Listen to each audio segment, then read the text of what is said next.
This is for the New South, Chapter 18, Section 3, pages 443 to 447. We saw in the previous unit how the country was fighting over the Reconstruction plans, how the South should be brought back into the Union. We saw the battles between the President and Congress, and eventually the radical Republicans won out, and their plan has been put into place. They've divided the South up into the 5 military districts.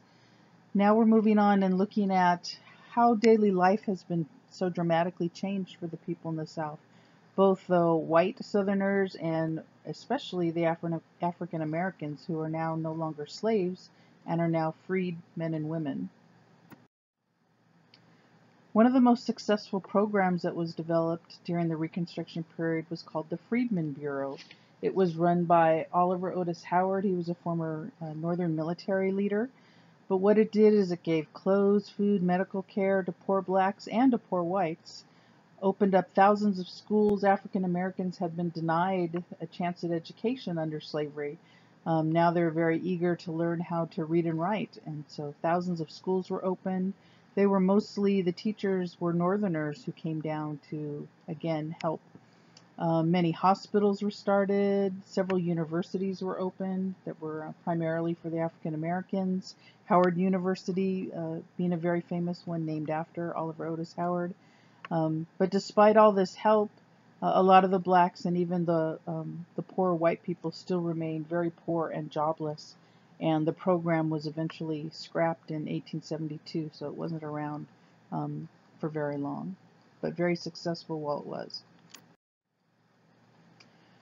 A new way of life now for the African Americans is, now that they're free, they don't own any land or property because they had been slaves and they need to do something. And then you have all the white plantation owners who have all this land, but now they have no one to work on it.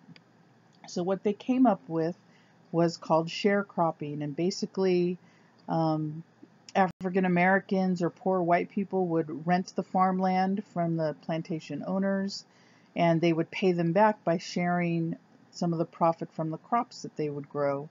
However, they had to buy the tools and the seeds and the farm animals and the things you need to be a successful farmer. They had to buy those from the plantation owners. So from the very beginning, they were in debt, and it just seemed to never get out of that kind of cycle of poverty because they were always in debt to the landowner and never really kind of got past that. So it was kind of slavery being done again, in the fact that yes, they were free, but they were again tied to the land and tied to the plantation owners. You also had life for white Southerners is changing dramatically too. They're no longer large and in charge. As I said, the South had been decimated. A lot of them, their homes were destroyed, their lands were destroyed. So in reaction to that, the Ku Klux Klan was started. There's a picture there of General Nathan Bedford Forrest. He'd been a general in the Confederate Army. He was one of the founders of the group, and they started out wearing head coverings to again disguise themselves so people wouldn't know who they were, but they were basically vigilantes. They were a domestic terror group, as I said, founded by the Southern whites. Their main goal in the beginning was to suppress the black people and keep them from using their newfound rights, not allowing them to vote, still destroying their homes. They were responsible for beating and killing many black people as well as white people who sympathized or tried to help them out, members of the Freedmen's Bureau and so on. So they were just a terrorist group. Eventually, Congress stepped in and passed the law, kind of outlined this type of behavior, and allowed for sending in federal troops to hunt them down and capture them. So eventually, the Ku Klux Klan kind of died out, at least for a little while. It's going to resurrect itself several times in the next 100+ years. And they still exist today, but in much smaller numbers, and they have much less sway today than they did then. Something else that was happening is, again, although slavery is outlawed, as I've said before, you can't legislate how people think and how people feel. And there was still a lot of discrimination. A lot of Southern whites still believed that they were better than the former slaves. So they passed a series of what were called Jim Crow laws. And Jim Crow was kind of an actor in a minstrel show that was very popular at the time. And that's kind of where that name came from. You'll see a video about this that will give you kind of more detail about this. But the main purpose of the Jim Crow laws were to prevent blacks from voting primarily. They made up a law where they were required to pay a poll tax. So if you wanted to vote, you had to pay a tax, which the majority of them could not afford. You had to pass a reading test, which again, they weren't educated, so they couldn't pass that. These laws were meant to apply to anyone. It wasn't specifically just the blacks. They were kind of the target, but they were meant to cover both blacks and whites. And the way they got around this for white people who couldn't pay a tax or who couldn't read also, they passed what was called the grandfather clause, which basically said if your grandfather had voted back in 1867, you don't need to pass any of these tests. Well, no black people had grandfathers who voted back then because they hadn't been allowed to vote. So the grandfather clause only helped the white people bypass these rules, but not the black people.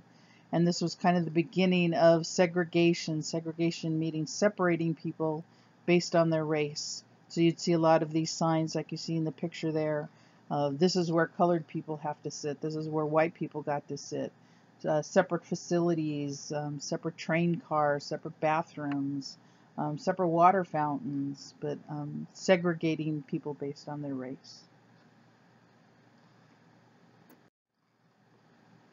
We've also seen previously the 13th, 14th, and 15th Amendments are often referred to as the Reconstruction Amendments because they came about during this Reconstruction period in the country.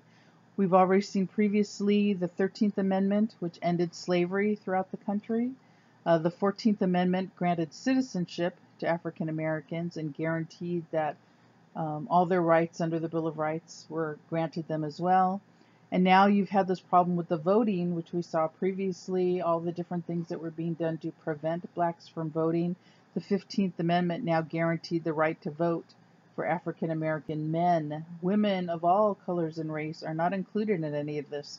This is all just applying to men at this point. It's going to be another 50, 60 years before women finally get the right to vote.